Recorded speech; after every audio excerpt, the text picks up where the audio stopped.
Welcome everyone. My name is Lamia Büşra Yeşil. Today I am thrilled to introduce my groundbreaking chapter from the edited volume, Innovations in Digital Instruction Through Virtual Environments. My chapter titled as Improving the Key Competences in K-12 by Collaborating in an Active Learning Environment Online. In this action research, I talk about the strategies, how to transform teaching practices by adopting an active learning approach using the eTwinning platform to connect first and second grade students aged 6 to 9 from Germany, Greece, and Turkey. The project ran for 8 months during the 2021 and 2022 educational year. The research project is centered around 3 main modules, each emphasizing different aspects of active learning and collaboration. We researchers focused on themes of sustainability, first aid, and children's rights integrated with technology to engage students in an active learning environment. And the results were remarkable. We believe that we have successfully reshaped school practices with increased student engagement using cross-discipline learning and methodologies such as inquiry-based, project-based, blended, and game-based learning. Collaborative teaching and learning combined with active participation empowered students to become active agents in their learning processes. The impact of setting collaborative scenarios was evident as students developed essential key competences for lifelong learning. They improved their literacy, language, mathematical, and digital competences while owning their social, citizenship, and entrepreneurship skills. Cultural awareness and expression were fostered through art and design activities, enriching their overall educational experience. The success of these projects provides valuable solutions and recommendations for educators and policymakers. Embracing active learning and integrating technology can create transformative and collaborative knowledge cultures in educational settings. By nurturing key competencies, students are better prepared for challenges of the future. In conclusion, improving the key competences in K-12 by collaborating in an active learning environment online exemplifies the power of innovation and collaboration in shaping modern education. We encourage you to all explore this chapter and embrace the possibilities of virtual environments for enhancing student learning. Thank you for joining us, and we look forward to witnessing the positive impact of these innovations in digital instruction.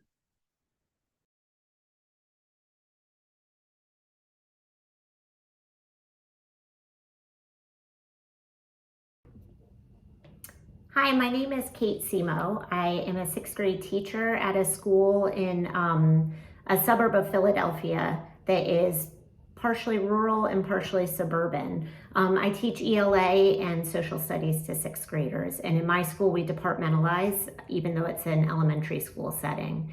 So the article that I wrote was on flexibility and empathy coming together in a digital instruction format.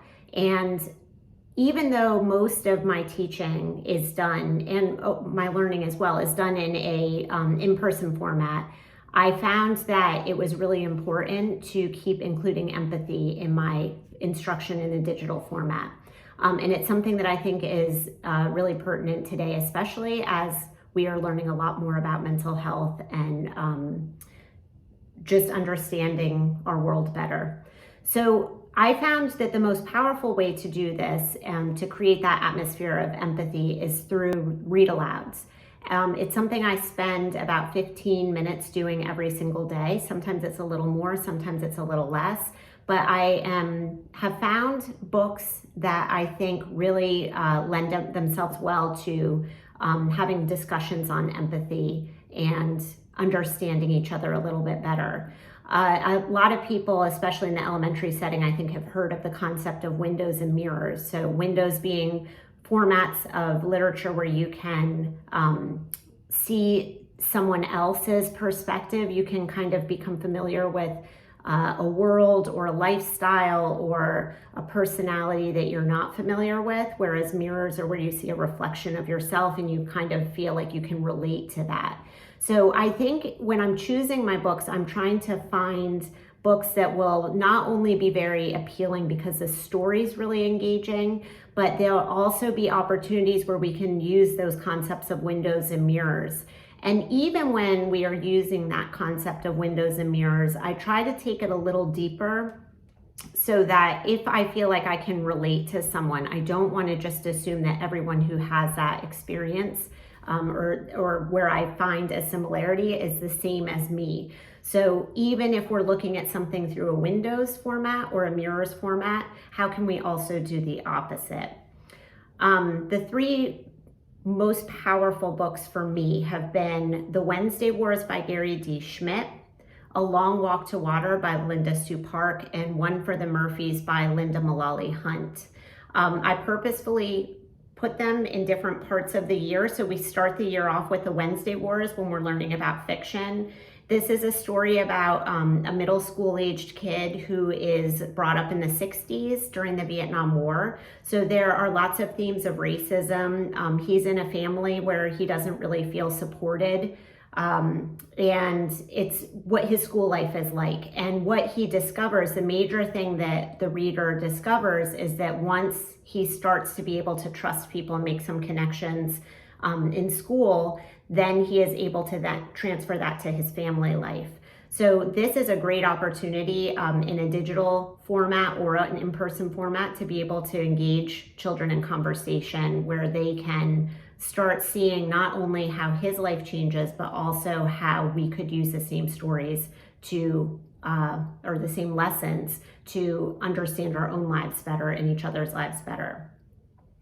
A Long Walk to Water is a totally different story. It's really interestingly told. It's half fiction and half historical fiction. I'm sorry, it's half nonfiction and half historical fiction. And so we're learning about what it was like during that really rough time in Sudan. And we follow one of the lost boys. And this is the part that's a true story on his journey that seems impossible to survive. And not only does he survive, but he ends up giving back to his community in a way that's really powerful. So even though this is an area where we would have a window into his life and it's seemingly so different from ours, we find ourselves taking some really powerful lessons from him on leadership and on resilience and on kindness that we can then apply to our own lives. So again, this is an area where the conversation becomes really powerful. In my digital classroom, I found that having groups of 3 talk about things in a breakout room was really a magic number, because 2 was a little bit too awkward, and 4 or more meant that there's always some voices that get silenced. So 3 was like, there was enough voices there where everyone got to be heard, but there was also some diversity in the thinking.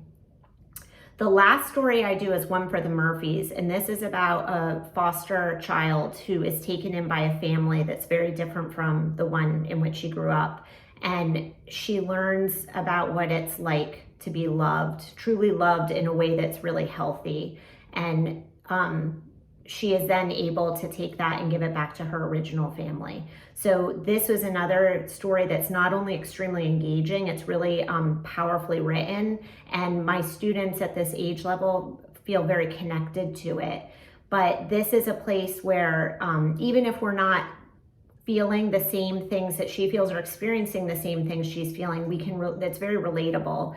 And you start learning a lot about just trust and love, and how love as a concept is extremely difficult, and it's not an easy thing. So that you realize that you can love people who do bad things, and that is okay. So these are some ways that I have found my students get really engaged. And I think that this is an important theme in incorporating empathy into any kind of instruction. I appreciate your time, and I hope you enjoy the article that I wrote. Thank you.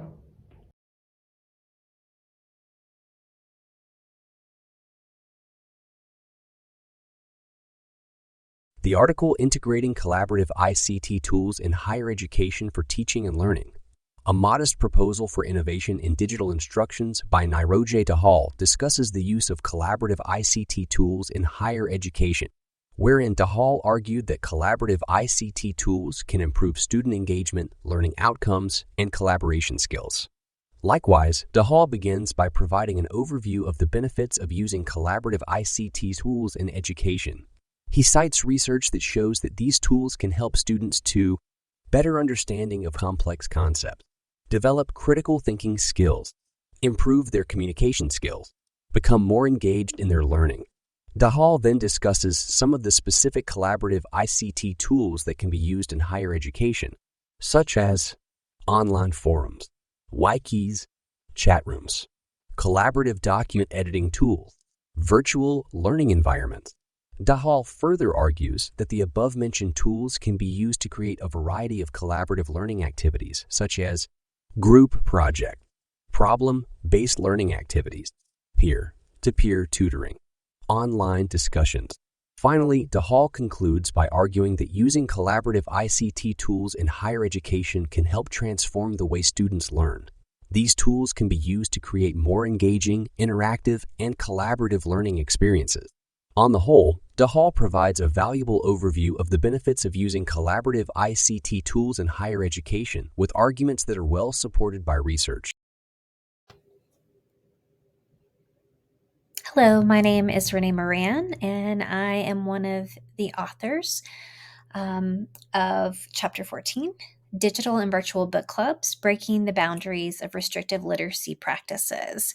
I co-authored this chapter along with some of my colleagues from East Tennessee State University, Natalia Ward, Lachey Wood, and Shuling Yang, along with our colleague from California State University, Fresno, Monica Billum.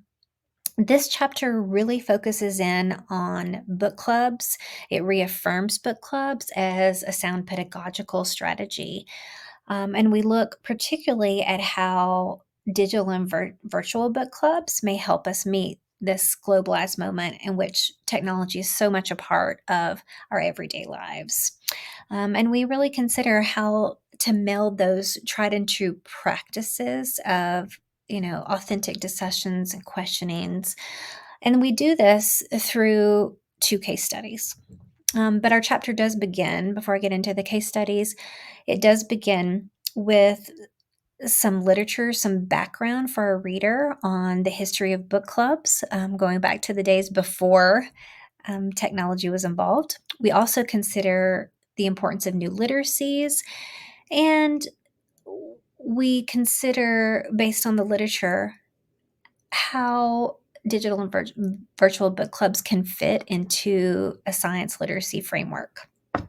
Our 2 case studies that we share, one is in a university setting. Our own students at East Tennessee State University paired with another class at Fresno, California State University, and we set up as a way for them to experience another's culture and interpretation of books. We set up cross-country book clubs. There were some Zoom meetings and also just digital work online that was asynchronous. And we did see how it really increased their access to authentic discussion, helped them see the text through windows and mirrors, through the eyes of someone in a different culture. In the second case, it is a study of one school in North Carolina who implemented for the first time independent digital book clubs. So in this model, there were students who, while other groups of kids were being met with for intervention, these students were independent and were reading text and working in the computer in the library to really dig in, answer questions, and to interact with peers. And this showed the impacts of having more student participation, more motivation to read. So, in closing, we just feel like in this time, it's great to reaffirm the importance of book clubs and to expand, to think about the formats, the differing formats that are available to us through technological tools, while not letting go of those tried and true practices that encourage discussion, participation, and love of reading. Thank you very much.